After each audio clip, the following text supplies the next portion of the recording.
2022년 3월 15일 화요일 말씀을 전하게 된 알라바마 프레필 한인교회 홍성국 목사입니다.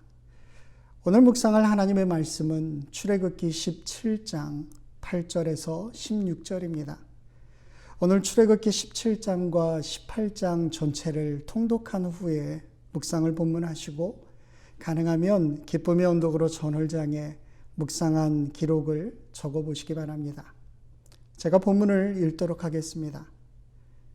그때 아말렉이 와서 이스라엘과 르비딤에서 싸우니라.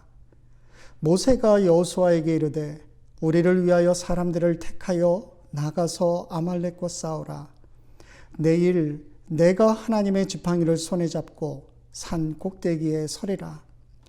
여호수아가 모세의 말대로 행하여 아말렉과 싸우고 모세와 아론과 훌은 산 꼭대기에 올라가서 모세가 손을 들면 이스라엘이 이기고 손을 내리면 아말렉이 이기더니 모세의 팔이 피곤하매 그들이 돌을 가져다가 모세의 아래에 놓아 그가 그 위에 앉게 하고 아론과 훌이 한 사람은 이쪽에서 한 사람은 저쪽에서 모세의 손을 붙들어 올렸더니 그 손이 해가 지도록 내려오지 아니한지라. 여호수아가 칼날로 아말렉과 그 백성을 쳐서 무찌르니라. 여호와께서 모세에게 이르시되 이것을 책에 기록하여 기념하게 하고 여호수아의 귀에 외워 들리라. 내가 아말렉을 없이하여 천하에서 기억도 못하게 하리라. 모세가 제단을 쌓고 그 이름을 여호와 니시라 하고 이르되 여호와께서 맹세하시기를 여호와가 아말렉과 더불어 대대에 싸우리라 하셨다 하였더라. 아멘. 하나님의 말씀입니다. 우리 같이 기도하도록 하겠습니다. 광야 같은 인생에서도 우리의 삶을 인도하시는 주님, 우리는 사순절을 지나며 하나님이 이끄시는 손길을 경험합니다. 오늘 이 아침에도 우리에게 말씀하셔서 오늘 하루 주님과 동행하는 삶이 되게 하여 주옵소서. 예수님의 이름으로 기도합니다. 아멘. 오늘 이스라엘 백성들은 출애굽해서 광야에서 처음으로 전쟁을 경험합니다. 우리는 오늘 묵상을 통해서 우리들 역시도 광야 같은 삶에서 경험하는 영적인 전쟁에서 어떻게 승리할 수 있는지, 인생의 참된 승리의 비결을 배울 수 있게 되기를 소망합니다. 이 전쟁은 아말렉이 이스라엘을 공격한 전쟁이었는데요. 우리가 지난달 창세기 36장에서 묵상했듯이 아말렉은 에서의 후손으로 알려져 있습니다. 그런데 신명기 25장 18절에 보면 아말렉이 이스라엘 백성들이 광야 생활로 피곤할 때 뒤에 떨어진 약한 자들을 쳤다, 그렇게 이야기합니다. 이스라엘 백성들이요, 지금 지칠 수밖에 없는 상황이에요. 생각해 보세요. 이스라엘 백성들이 애굽에서 쭉 노예 생활로 젖어 있다가 새로운 환경 가운데 하나님의 인도하심을 따라서 나오기는 했지만 정말 그 수많은 사람들이 걸어서 광야를 걸어가는 게 얼마나 힘든 일이었겠습니까? 게다가 지금 상황은요, 본문 바로 앞에 보면 르비딤에서 이스라엘 백성들이 마실 물이 없어서 하나님께 불평하고 원망했던 그 사건 바로 직후에 일어난 일이었다는 거예요.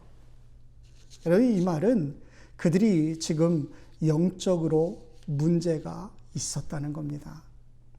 그러니까 행군에서 뒤처지는 사람들이 나올 수밖에 없었던 거였고요. 아말렉은 바로 그런 사람들을 노리고 있었던 거예요. 사탄이 하나님의 백성들을 노리는 그 타이밍이 너무나도 절묘하지 않습니까? 이스라엘은 지금 하나님이 인도하시는 그 길을 따라서 가고 있는데 왜 이렇게 두려운 일을 만나야 하는 걸까요? 가뜩이나 전쟁은 처음 경험하는 것이기 때문에 광야의 여정도 힘들고 지치는 일인데 왜 이런 어려운 일까지 당해야 하는 거죠? 이 문제를 생각해 보면 우리는 먼저 이런 공격이 신앙생활을 할 때 누구에게나 일어날 수 있다는 것을 인정해야 한다는 겁니다. 다시 말하면 이 아말렉과의 싸움은 그냥 어쩌다 일어난 싸움이 아니었다는 거예요. 우리 일상에서도 매일같이 일어나는 영적인 싸움이라는 것입니다.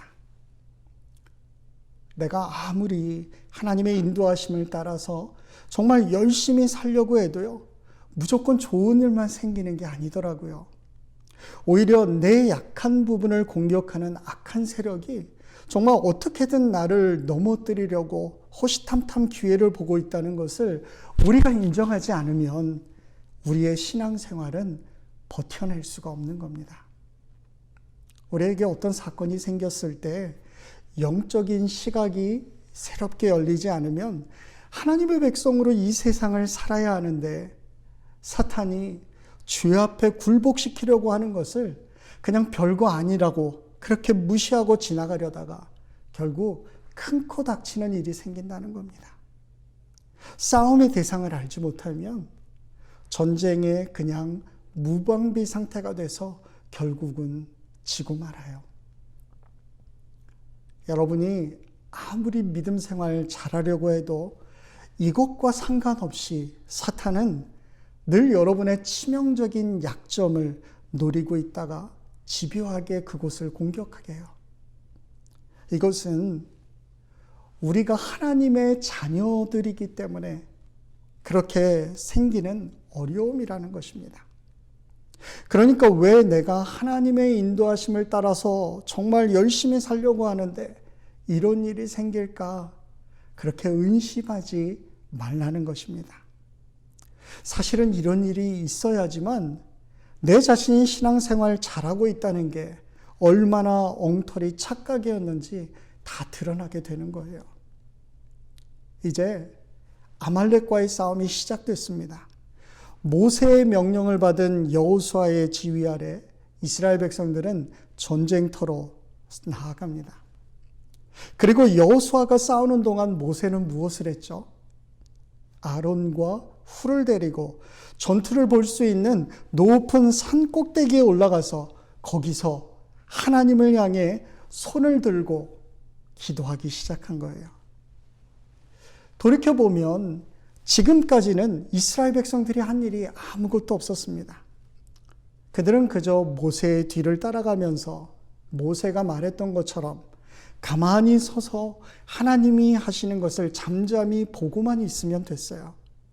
그런데 이제부터는 직접 나가서 싸워야 하는 겁니다. 그러니 아말렉과의 전쟁이 쉬웠을까요?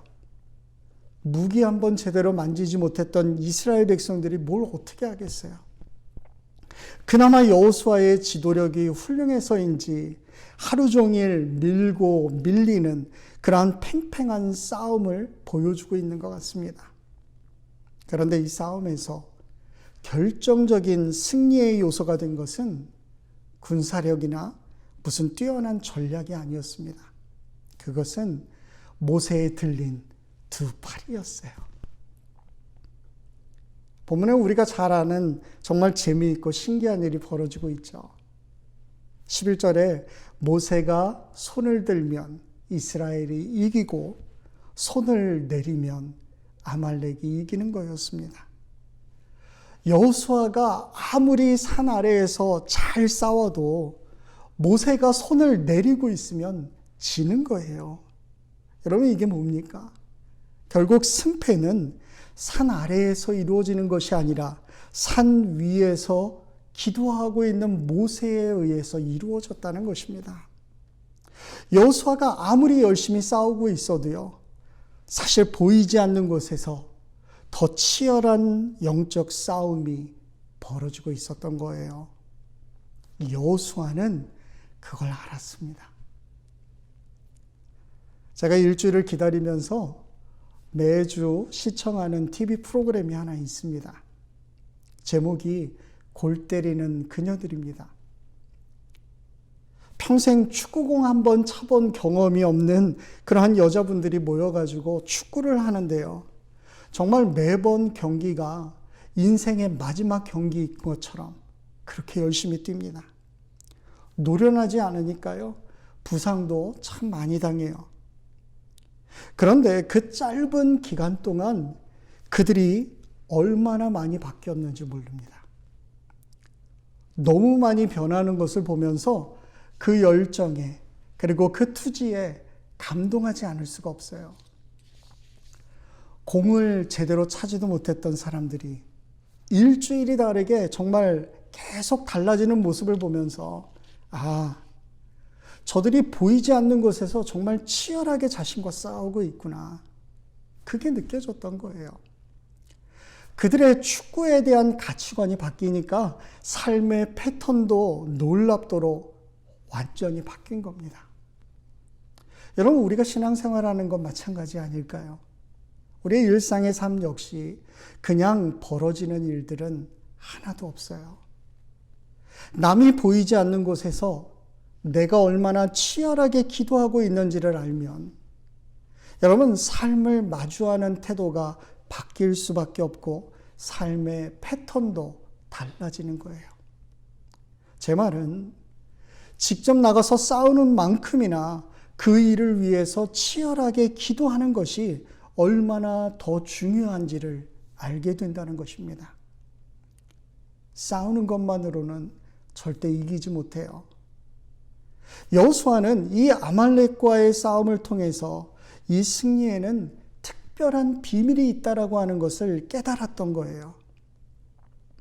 하나님의 역사는 현장에서 일어나는 것이 아니라 현장을 넘어 배후에 있는 그 기도의 손길을 통해 일어난다는 것을 말씀해 주시는 겁니다. 여러분, 우리 그리스도인들은 이것을 믿기 때문에 하나님께 기도하는 거예요. 여러분들에게 기도할 이유가 있습니까?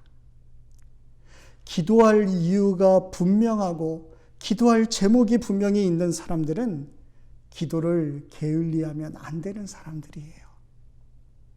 많은 사람들이 헌신을 다짐하고 정말 세상 가운데 승리하며 살리라 결단하지만 무너지고 쓰러지는 이유가 과연 뭘까요?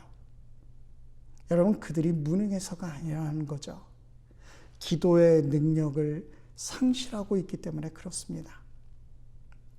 우리가요, 가끔은 말이죠, 주님의 이름으로 내가 주님을 위해 많은 것을 한다고 정말 분주하게 섬기고 그렇게 봉사하지만 정작 주님과의 교제는 없는 그런 이상한 사역을 할 때가 있어요. 여러분, 그렇지 않습니까? 어느 날 문득 사역하다 보니까 어느새 그것이 주님의 일이 아니라 바로 내 일이 되었다는 거예요. 주님께 물어보지도 않고 그게 주님의 일이라고 그냥 덮어놓고 믿고 밀어붙여요. 주의 일에 너무 바쁜 나머지 정작 주님께 기도하는 시간은 갖지 못하는 겁니다. 우리에게 있어 가장 안 좋은 습관 중에 하나는 이것저것 다 해보고 그래도 안 되면 기도하지 않은 겁니다. 오스왈드 스미스 목사님이 이런 이야기를 하셨어요. 우리가 일할 때에는 우리만 일하지만 우리가 기도할 때에는 하나님께서 일하신다. 우리가 일할 때에는 우리만 일하지만 우리가 기도할 때에는 하나님께서 일하신다. 여러분들이 영적인 싸움할 때 그걸 이루기 위해서 먼저 기도의 사람이 되라는 것입니다. 기도가 없는 사람은요, 마치 코드가 연결되지 않은 보온밥솥과 같은 거예요. 아무리 고가의 쿠크 압력밥솥이라도 정말 전원이 공급되지 않으면 아무 쓸모없는 것처럼 기도로 무장되지 않은 사람은 하나님의 능력을 경험할 수 없는 무능한 사람이 될 수밖에 없다는 것입니다. 출애굽기 33장에 가면 이스라엘 백성들이 송아지 우상을 만들고 정말 영적으로 타락한 모습을 보일 때 모세가 회막을 짓고 거기에 가서 하나님께 기도합니다. 그때 그곳에 하나님의 임재가 있음을 본 여호수아가 어떻게 했죠? 모세가 진으로 돌아온 후에도 회막을 떠나지 않고 있어요. 모세의 능력이 기도에서 온다는 것을 알았기 때문에 그는 모세가 없는 그곳에서 기도의 자리에 섰던 겁니다. 하나님께서 그런 그를 귀하게 사용하신 거예요. 사랑하는 성도 여러분, 우리의 영적인 싸움은 기도의 준비 없이는 이길 수 없습니다. 우리가 영적인 싸움을 기도 없이 그냥 치르려고 한다면 그거는 자살행위예요. 그런데 우리는 영적인 싸움을 하면서 자꾸 자기의 머리로만 해결하려고 하는 거예요. 기도하는 건 별로 도움이 안 되지 생각하면서 기도해야 할 시간에 뭔가 계속 밖으로 나가서 무언가를 해야지만 해결할 수 있다고 그렇게 생각하는 거죠. 결국 그렇게 한 것들은요, 다 시간 낭비되는 겁니다. 하나님은 먼저 우리가 하나님 앞에 나와 기도하기를 원하세요. 모세가 여기에서 손을 든다라고 하는 것은 하나님을 전적으로 의지하겠다라고 하는 행위입니다. 하나님 앞에서 인간의 무능함을 고백하는 것이고 하나님이 붙들어 주셔야지만 우리가 이길 수 있다는 고백이에요. 이런 신앙의 적절한 고백이 바로 기도입니다. 아무리 아는 것 많고 내가 사역의 노하우를 많이 가지고 있어도 기도해야만 돼요. 당연히 할 수 있을 거라고 생각해도 여전히 우리는 기도해야 합니다. 우리가 신앙생활하면서 사실 기도의 능력을 믿지 않아요. 내 능력을 믿기 때문에 네가 아무리 기도해도 그거 나에게 필요 없어. 이렇게 생각하는 사람들도 있다는 것입니다. 나는 그런 기도 없이도 얼마든지 잘할 수 있다고 생각한다면 그 사람은 불행한 사람이에요. 우리가 서로를 위해서 기도해야 합니다. 깨어서 함께 기도하는 사람들이 있는 교회가 진짜 복 있는 교회입니다. 우리의 기도하는 팔이 내려오지 않도록 아론과 훌처럼 서로 잡아줄 수 있는 누군가가 있어야 한다는 거예요. 여러분, 아론과 훌이 없었다면 과연 이 싸움에서 승리할 수 있었을까요? 역사가 요세푸스에 의하면 아론은 모세의 형이죠. 그리고 훌은 모세의 누이 미리암의 남편이었다. 그렇게 기록하고 있습니다. 결국 가족이 함께 기도해 줬다는 거예요. 함께 기도하니까 놀라운 결과가 일어나는 것. 여러분, 이것을 오늘 여러분들이 속한 가정과 영적인 가족인 교회에서도 꼭 경험할 수 있게 되기를 기도합니다. 이 싸움에서 이긴 후에 모세가 단을 쌓고 여호와 니시, 여호와는 나의 깃발입니다. 이런 이름을 붙였어요. 여러분, 이 고백은 승리와 소망을 우리에게 가르쳐 줍니다. 하나님께서 싸우시기 때문에 이 모든 게 가능하다는 것이에요. 우리는 기도하고 하나님께서 싸워주심을 기억하십시오. 그리고 오늘부터 다시 그분이 저와 여러분의 영적인 싸움에 개입하게 하셔야 해요. 아무리 똑똑하고 능력 있어도 내 힘으로 사는 게 아니에요. 배후에서 정말 나를 위해서 기도하는 배우자가 있기에 지금까지 승리할 수 있었던 겁니다. 배후에서 나를 위해 기도해 주시는 부모님, 그리고 성도님들이 계시기에 세상에서 승리할 수 있었음을 감사할 수 있는 시간 되시기를 바랍니다. 내가 열심히 노력했지만 그 노력을 효과 있게 만드는 진정한 힘은 바로 기도하는 그분들 때문이었음을 깨닫고 이제는 여러분들이 바로 그들을 위해서 기도의 손을 함께 올리실 수 있어야 합니다. 우리의 삶에서 기도를 뺀다면 세상 사람들과 다를 바가 하나도 없어요. 먹을 양식이 있고 마실 물이 있고 정말 편히 잠잘 공간이 있어도 여러분, 공기가 없으면 단 몇 분도 목숨을 지탱할 수 없는 것처럼 그리스도인의 삶을 지탱하는데 공기와 같은 역할을 하는 것이 바로 기도라고 하는 거예요. 빌리 그레엄 목사님이 이런 이야기를 하셨습니다. 아침의 기도는 하나님의 긍휼과 축복의 보물을 여는 열쇠이고, 저녁의 기도는 하나님의 보호와 돌보심을 위해 닫는 자물쇠입니다.